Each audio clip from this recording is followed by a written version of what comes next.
여호와께서 사람의 죄악이 세상에 가득함과 그의 마음으로 생각하는 모든 계획이 항상 악할 뿐임을 보시고 땅 위에 사람 지으셨음을 한탄하사 마음에 근심하시고 이르시되 내가 창조한 사람을 내가 지면에서 쓸어버리되 사람으로부터 가축과 기는 것과 공중의 새까지 그리하리니 이는 내가 그것들을 지었음을 한탄함이니라 하시니라. 그러나 노아는 여호와께 은혜를 입었더라. 이것이 노아의 족본이라. 노아는 의인이요 당대의 완전한 자라. 그는 하나님과 동행하였으며 새 아들을 낳았으니 셈과 함과 야벳이라. 그때에 온 땅이 하나님 앞에 부패하여 포악함이 이 땅에 가득한지라. 하나님이 보신즉 땅이 부패하였으니 이는 땅에서 모든 혈육 있는 자의 행위가 부패함이었더라. 아멘. 네, 지난 시간부터 우리가 노아에 대해서 보고 있습니다. 노아하면 이제 홍수인데요. 홍수가 일어나게 된 가장 근본적인 원인은 하나님의 아들들이 세상의 사람의 딸들과 결혼하였다. 이제 그것이라고 그랬지 않습니까? 하나님의 아들들은 셋의 후손들, 하나님을 믿는 사람들이, 사람의 딸들은 가인의 후예들, 하나님과 상관이 없이 사는 사람들과 섞여버렸다. 단지 결혼한 것을 이야기하는 게 아니라 그들이 완전히 섞여서 성적으로 타락한 거, 세상 속에 완전히 푹 빠져서 성적으로 타락한 거, 이것이 얼마나 그 큰 원인이, 재앙의 원인이 되는지를 롯의 때를 보더라도 알 수 있다는 거예요. 하나님이 가장 나쁘게 보는 죄가 성적인 타락이라고 하는 거, 그것을 우리가 지난주에 살펴보았습니다.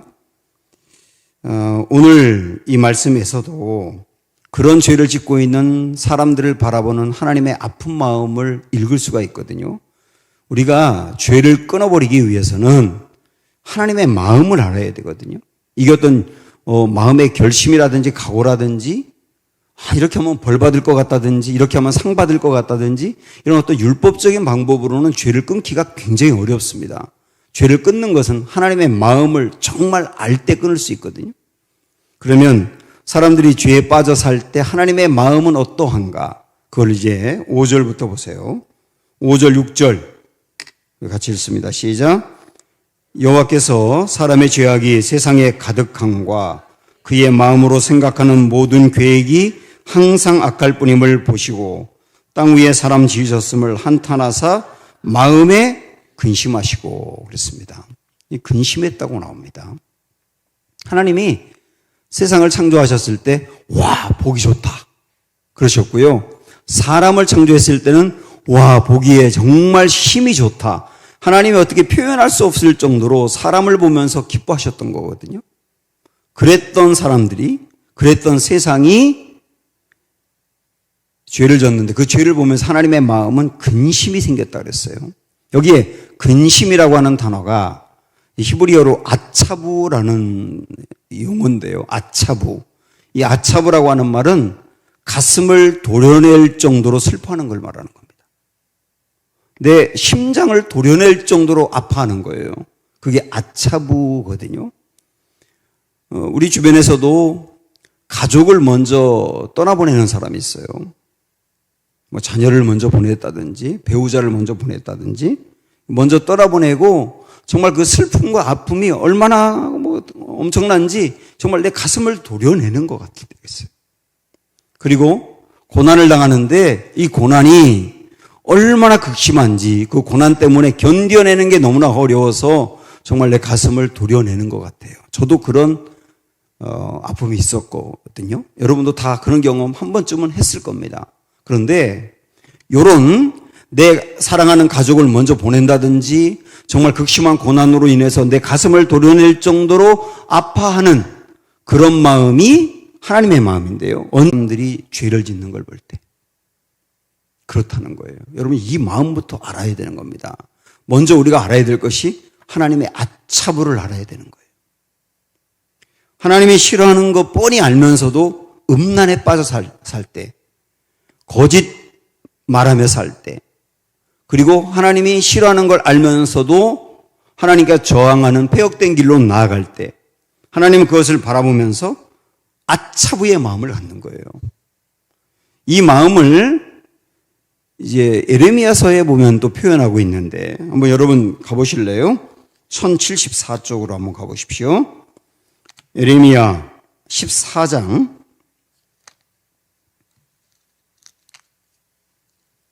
17절 18절 에레미야 14장 17절 18절 자, 같이 읽습니다. 시작. 너는 이 말로 그들에게 이르라. 내 눈이 밤낮으로 그치지 아니하고 눈물을 흘리니 이는 처녀딸 내 백성이 큰 파멸 중한 상처로 말미암아 망함이라. 내가 들에 나간즉 칼에 죽은 자요 내가 성읍에 들어간즉 기근으로 병든 자며 선지자나 제사장이나 알지 못하는 땅으로 두루 다니도다. 결국 이게 하나님이 하시는 말씀이거든요. 하나님이 이스라엘 백성들이 무너져 있는 모습들을 보면서 그들이 사람이 죽어나가고 온 땅이 황폐하게 된 그것을 볼 뿐만 아니라 사람들이 그렇게 된 원인이 뭐냐면 죄 때문이거든요. 사람들이 짓는 죄를 보면서 여기 뭐라고 표현하고 있냐면 17절 앞에 내 눈이 밤낮으로 그치지 아니하고 눈물을 흘렸다 이렇게 표현하고 있습니다. 이게 하나님의 마음이에요. 죄를 짓는 사람들을 바라보는 하나님의 마음. 이게 아차부라고 하는 겁니다. 아차부. 이걸 알아야 하나님이 내가 짓는 죄, 이걸 가지고 어떤 마음을 갖느냐, 지금. 내가 반복적으로 넘어지는 죄, 알면서도 또 넘어지는 그 죄를 보면서 하나님이 어떤 마음을 갖느냐를 정말 알아야 죄를 이길 수 있는 거예요. 우리 옛날에 불렀던 찬양 중에 하나님께로 더 가까이 갑니다. 그런 찬양이 있었잖아요. 하나님께로 더 가까이 갑니다. 언제 그렇게 가느냐면 그 다음에 이렇게 나와요. 고통 가운데 계신 주님. 이 부분을 알아야 되는 거거든요. 내 죄 때문에 하나님이 고통 가운데 있다는 것을 정말 아는 사람은 하나님께로 가게 돼 있어요. 이게 아차부의 마음이라고 하는 겁니다. 저는 오늘 말씀을 통해서라든지 우리가 죄를 지을 때 성령님이 내 안에서 근심하기 때문에 성령의 그 근심하는 마음 때문이라든지 어떤 것 때문이든지 내가 죄를 지을 때 하나님의 아차부의 마음이 여러분 안에 느껴지기를 소망합니다. 이게 내 안에 생기면 죄를 이길 수 있어요. 이스라엘 백성들이 지금 짓고 있는 죄를 보면서 하나님이 가졌던 마음이 그런 것입니다. 자, 이걸 조금 더 보면서 하나님은 죄와 절대로 함께 할 수 없다는 것도 우리가 알아야 되는 거예요. 아차부의 마음뿐만 아니라. 자, 7절 오늘 본문으로 오셔서 한번 다시 봅니다. 7절 다 같이 시작. 이르시되 내가 창조한 사람을 내가 지면에서 쓸어버리되 사람으로부터 가축과 기는 것과 공중의 새까지 그리하리니 이는 내가 그것들을 지었음을 한탄함이니라 하시니라. 여기 보면 쓸어버린다는 말씀도 나오고 한탄했다는 말씀도 나오는데요. 하나님은 이 이스라엘 백성들이 이들이 짓는 죄를 보면서 한탄하고 쓸어버려야 되겠다라고 말합니다. 이건 뭐를 얘기하느냐면 죄가 있는 곳에 하나님이 절대로 함께할 수 없다는 거예요.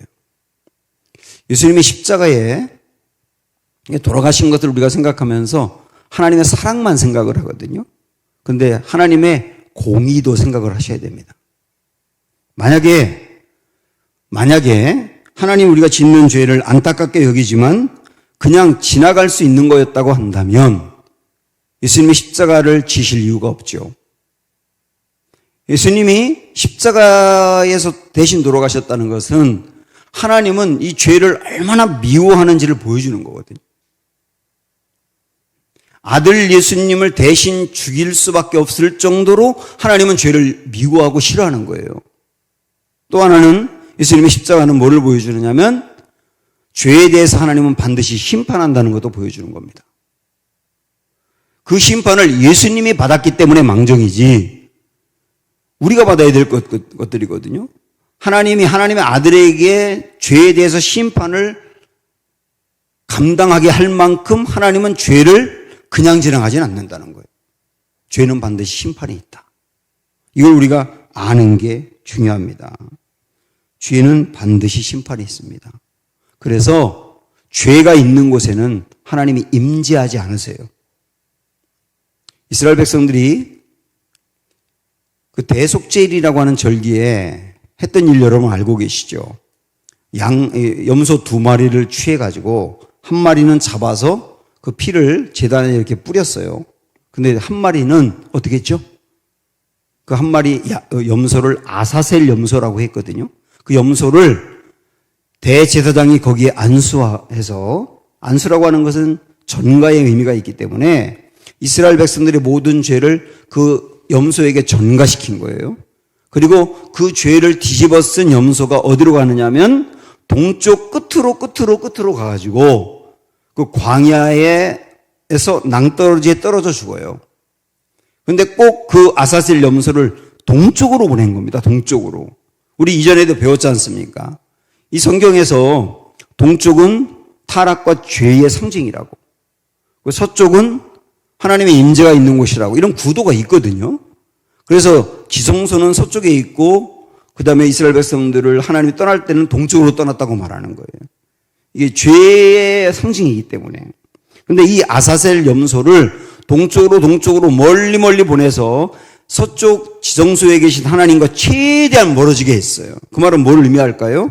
하나님은 죄와 절대로 양립할 수 없다는 거예요. 죄가 있는 곳에 하나님은 임재할 수 없다는 겁니다. 여러분 이거를 정말 아셔야 되거든요.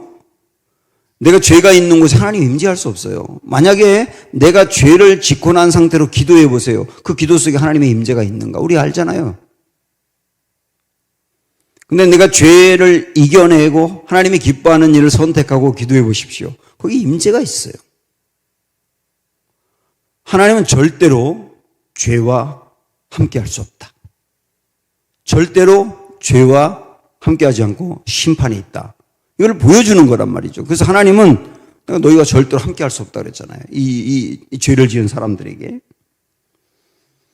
이것도 같이 알아야 된단 말입니다. 죄에 대하여 하나님의 아차부를 알아라.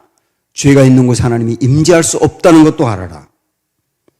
그 다음에 그러나 여기서만 끝날 게 아니라 또 하나 알아야 될 것이 뭐냐면 우리 3절로 올라가서 지난주에 이거를 대충 살짝 보고 지나갔기 때문에 다시 한번 말씀보면 3절 보세요. 시작. 여호와께서 이르시되 나의 영이 영원히 사람과 함께하지 아니하리니. 왜 영원히 사람과 함께하지 않는다 그랬냐면 죄를 지은 그 사람들과 영원히 함께하지 않겠다. 죄가 있는 곳에 하나님이 함께할 수 없다 그 얘기지 않습니까? 그런데 그 다음에 이는 그들이 육신이 됨이라. 그 육신이 타락했기 때문이다 그 얘기죠. 그 다음에 그러나 그들의 날은 120년이 되리라 하시니라. 이 부분을 제가 지난주에 그냥 갑자기 이걸 말씀드리는 바람에 실수를 했어요. 어떤 실수했냐면 여기서 그들의 날은 120년이 된다라고 했던 것을 제가 어떻게 해석했느냐면 이 죄로 인하여 홍수가 있고 그 다음부터 사람들의 생명이 120년 정도로 줄어들 거다라고 이렇게 해석을 했는데 이게 보통 일반적인 해석인데 이게 연구해 보니까 그렇지가 않아요. 왜냐하면 이때 이후로 노아 때 사람들이 죄를 지은 요때 이후로 사람들의 생명이 120년으로 하나님 제한했다고 한다면 그 이후에 한참 후에 태어난 아브라함은 175세를 살았거든요. 이삭도 야곱도 120년보다 훨씬 더 살았거든요. 그럼 그거는 뭐 해석할 수가 없잖아요. 여기서 120년이 될지라라고 하는 것은 굉장한 은혜입니다. 이게 뭐냐면 사람들이 죄를 져서 하나님은 그들을 심판하겠다. 그렇게 선포를 하신 다음에 그 다음 뭐라고 말씀하셨느냐면 그러나 사람들이 120년이 될지라. 그 말은 뭐냐면 120년 후에 심판이 있으리라를 말하는 거예요. 120년 후에 심판이 있으리라. 여러분 이걸 잘 생각을 해보세요. 죄가 있는 곳에 하나님의 심판이 있다 하는 말씀과 그런데 그 심판이 120년 후에 있을 거다라고 하는 말씀이 3절 안에 같이 있는 거거든요. 이것은 무엇을 얘기할까요?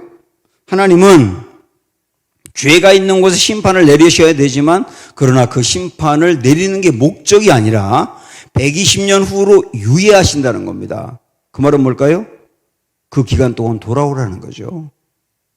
그 기간 동안 돌이키라는 거죠. 그 기간 동안 내가 심판을 내리지 않고 기다리고 싶다는 거죠. 궁극적으로 하나님의 마음은 심판에 있는 게 아니라 구원에 있다는 거죠. 이걸 보여주는 게 120년이라고 하는 이 숫자인 거예요. 그래서 디모데전서 2장 4절에서도 하나님은 모든 사람이 진리에 이르러 구원받기를 원하신다 그랬어요. 모든 사람이 다 구원받기 이른다. 이게 주님의 마음이란 말이에요. 심판이 목적이 아니고 심판이 마음이 아니고 심판해야 되지만 그러나 구원받는 게 하나님의 마음이다. 우리 이전에 보았지 않습니까? 왜 무드셀라가 가장 오래 산 사람이 되었다고요? 그가 죽으면 심판이 온다고 말씀하셨는데 그가 빨리 죽으면 심판이 빨리 와야 되는데 그가 하루라도 더 살면 심판이 하루라도 더 늦춰져서 그 사이에 한 명이라도 더 건질 수 있는데 하나님의 마음이 거기 있었단 말이죠. 그래서 한 사람이라도 더 건져야 되고 더 건져야 되고 더 건져야 되고 그러다 보니까 무드셀라 나이가 가장 오래 살게 된 거다. 이게 하나님의 마음이 여기 들어있단 말이에요. 여호수아서에 보면은 하나님이 여리고 성을 무너뜨릴 때 명령하신 게 뭐냐면 그 성을 무너뜨리고 난 뒤에 절대로 여리고 성에 있는 물품을 챙기지 말아라. 이렇게 말씀하셨어요. 분명히 명령하셨거든요. 그런데 이스라엘 백성들 중에 아간이라고 하는 사람이 옷하고 금은보하고 일부를 몰래 챙겼습니다. 아무도 모르는 줄 알았어요. 그런데 그 일 때문에 이스라엘이 전쟁에서 패하게 됩니다. 여호수아가 하나님 어떻게 우리가 전쟁에서 질 수 있습니까? 그러니까 너희 중에 죄가 있다 그러시잖아요, 하나님이. 그리고 누가 죄를 졌는지를 색출해냅니다. 색출해내요. 근데 어떤 방법으로 하느냐면 이스라엘의 12지파 중에 제비를 뽑았더니 유다지파가 나옵니다. 첫 번째였어요, 이게. 그 다음에 유다지파를 다 모아놓고 또 제비를 뽑았더니 세라라고 하는 자손이 뽑혀요. 이게 두 번째 뽑은 거거든요. 그리고 세라라고 하는 자손을 다 모아놓고 또 뽑았더니 삽디라고 하는 가문이 뽑혀요. 이게 세 번째 뽑은 거예요. 그 다음에 삽디 가문 중에 또 뽑았더니 갈미라고 하는 그 집안이 나옵니다. 네 번 뽑은 겁니다. 그 중에서 한 번 더 뽑았더니 아간이 나온 거예요. 5번 뽑았어요. 자, 그럼 여기서 생각을 해보세요. 하나님이 이스라엘 백성 중에 한 사람이 죄를 져가지고 이 큰 민족의 문제가 생겼는데 그 사람을 심판하는 게 목적이었다면 처음부터 그냥 아예 아간이 죄다라고 알려주시면 되잖아요. 그렇지 않습니까? 그런데 5번의 이 제비를 뽑는 과정을 거치면서 끝까지 결국은 아간을 이렇게 뽑아낸 이유가 뭔지 생각을 해보십시오.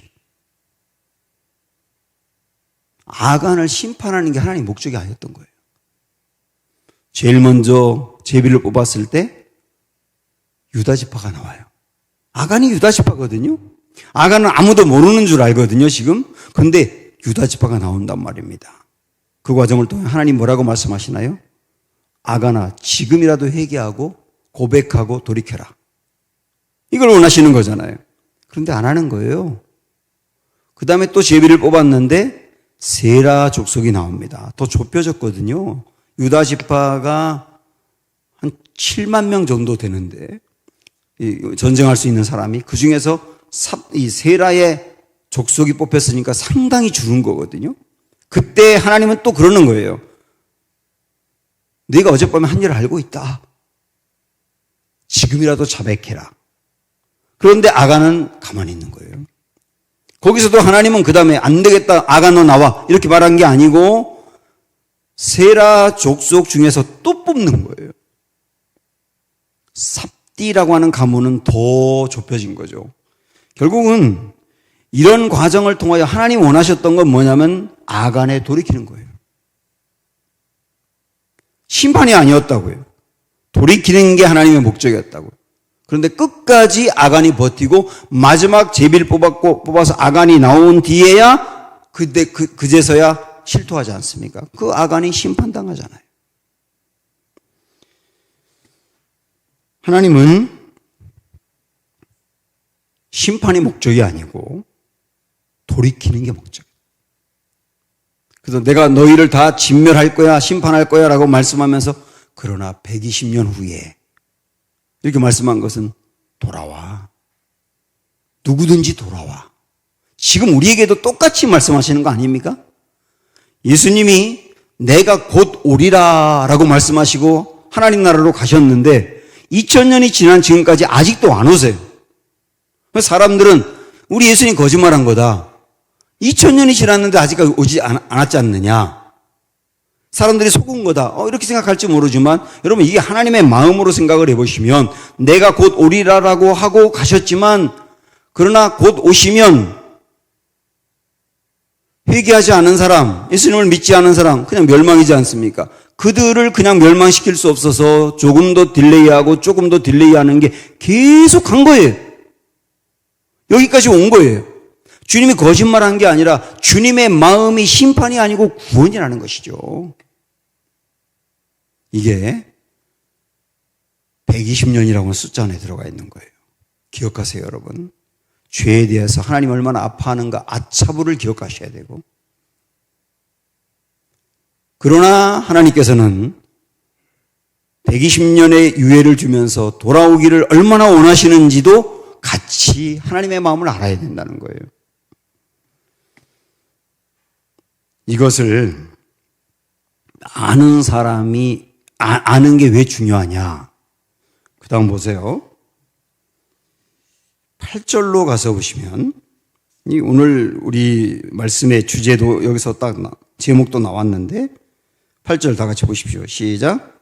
그러나 노아는 여호와께 은혜를 입었더라. 이렇게 말씀하고 있어요. 그러니까 5절부터 6절, 7절까지 계속 나왔던 것은 뭐냐면 사람들의 죄악으로 말미암아 하나님이 근심하셨다. 사람 만든 것을 한탄하셨다. 그리고 이 사람들과 함께하지 않을 거다. 그리고 이 사람들을 다 쓸어버려 심판할 거다. 이렇게 나온 다음에 8절에서 그러나 노아는 여호와께 은혜를 입었더라 이렇게 나옵니다. 이 부분이 해석을 잘못하는 부분이에요. 상당히 오해해서 이 부분을 잘못 해석하는데 이 내용이 어려워서가 아니라 사람들의 선입견 때문에 해석을 잘못하고 있어요. 보통 뭐라고 해석을 하느냐면 사람들이 다 죄를 져서 멸망당하고 하나님이 심판할 건데 그러나 하나님이 노아에게는 은혜를 베풀어서 심판을 안 하게 하실 거다. 심판 안 하실 거다. 이렇게 해석을 한다고요. 하나님이 노아에게 베푸는 은혜라고 해석을 한다고요. 그렇게 되면 자 보세요. 하나님이 심판할 거다. 그러나 노아에게는 은혜를 베풀었다. 그러면 그 다음에 9절은 뭐라고 나올까요? 노아는 다른 사람들처럼 형편없는 죄인이고 엉망이었는데 그래도 하나님이 그는 건지시고 은혜를 베풀 거야. 이렇게 나와야 되잖아요. 근데 9절에 뭐라고 나오느냐면 노아의 족보는 이러하다라고 하면서 노아는 의인이요 당대 완전한 자요 하나님과 동행했다 이렇게 나옵니다. 그렇게 나오면 안 되잖아요. 노아도 똑같은 죄인인데 그에게 은혜를 베풀었다 이렇게 나와야 되잖아요. 8절은 이게 영어 성경으로 거의 대부분의 영어 성경도 그렇고 이게 우리 말만 조금 애매하게 번역을 해서 그렇지 제대로 번역하면 이런 겁니다. 영어 성경 이렇게 나와요. 제가 갖고 있는 NIV에도 어떻게 나오느냐면 but 그러나 노아는 found 찾았다는 거예요. 뭘 찾았느냐? favor 은혜 호의 그런 뜻이 있지 않습니까? 은혜를 찾았다는 거예요. 누가 찾았느냐? 노아가 은혜를 찾았다는 겁니다. 어디에서? in the eyes 눈에서 호의를 찾았다. 어느 눈이냐? of the Lord 주님의 눈에서 호의를 찾았다. 이 영어 엄청 못하는 저도 금방 해석이 되더라고 그거. 그러니까 여기는 하나님이 노아에게 은혜를 베풀었다가 아니라 노아가 하나님에게서 은혜를 찾았다예요. 지금 여러분 볼펜 꺼내서 여기다 그렇게 써놓으세요. 아예. 말씀을 드려도 나중에 꼭 가면 그렇게 생각을 하거든요. 하나님이 노아에게 은혜를 베풀었다가 아니라 노아가 하나님의 은혜를 찾았다라고요. 찾았다.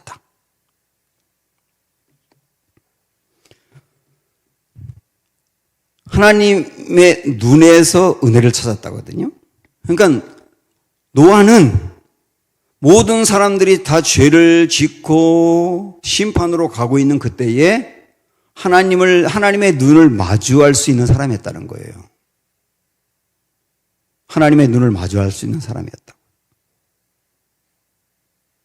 여러분이 다른 사람에게 눈을 마주칠 수 있다고 하는 것은 관계가 좋다는 거거든요.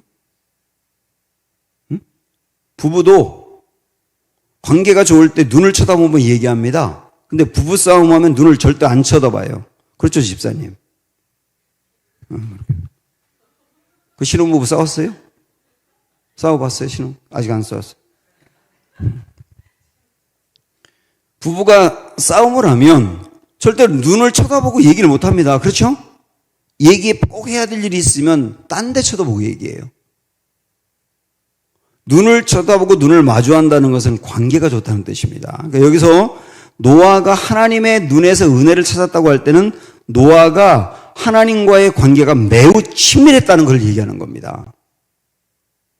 그래서 이렇게 정리하면 됩니다. 사람들은 다 죄에 빠졌고 그 죄를 바라보는 하나님은 사람 만든 걸 후회하시고 사람들을 쓸어버리기로 결심하셨다. 그런데 노아는 하나님의 눈을 마주칠 정도로 하나님과 관계가 좋았다. 그렇게 하고서 9절을 읽어보시면 쏙 이해가 됩니다. 보세요. 9절 뭐라고 나왔습니까? 이것이 노아의 족본이라 노아는 의인이요 당대의 완전한 자라 그는 하나님과 동행하였으며 이렇게 나오잖아요. 하나님과 동행하는 사람이었다고요.